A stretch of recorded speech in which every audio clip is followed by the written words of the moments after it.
Donc c'est vrai que cette annonce nous a surpris et c'est pour ça que nous avons une réunion jeudi prochain, donc le 15 juin, avec Monsieur le ministre afin de discuter de ces mesures-là que nous ignorons jusqu'à aujourd'hui et nous espérons arriver à un consensus pour que les opérateurs économiques ne soient pas pénalisés. Jusque-là, depuis 6-7 ans, toutes nos réunions avec le ministère ont abouti à des consensus qui n'ont pas lésé les opérateurs économiques. Sachez que ces opérateurs-là emploient du personnel, font des investissements dans un marché qui est normalement libre, que la Chambre, justement, jusqu'à aujourd'hui, accepte d'évoluer sous un système de restriction. Mais il ne faut pas que cette restriction soit pénalisante davantage. Premièrement, au niveau de la Chambre,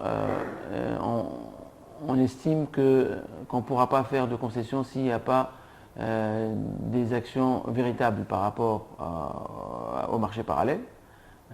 Parce que, comme vous le savez très bien, les restrictions qui sont faites sur le marché officiel font bénéficier le marché parallèle du vide et donc le développement du marché parallèle. Aussi, nous sommes convaincus que l'automobile aujourd'hui n'est pas un luxe et que c'est un outil de travail, c'est un outil de mobilité. Donc, pour moi et pour la Chambre justement, il n'y a pas que la voiture, il faut revoir toutes les importations dans ce cas. Il faut que tous les secteurs fassent des sacrifices et que les restrictions touchent le maximum des secteurs. Et pourquoi que la voiture? Sans parler de secteur, mais les restrictions, premièrement, doivent être importantes.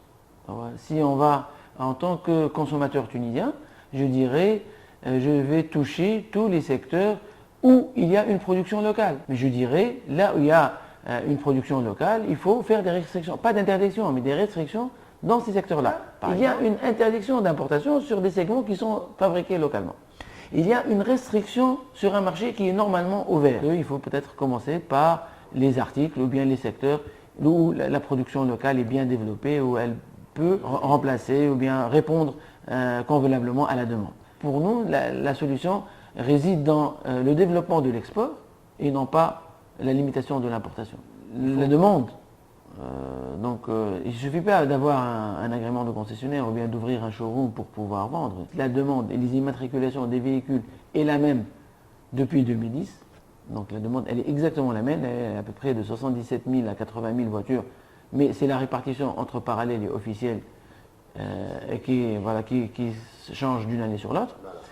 Deuxièmement, je pense que nous sommes dans un pays où on voudrait appliquer les lois tunisiennes en vigueur.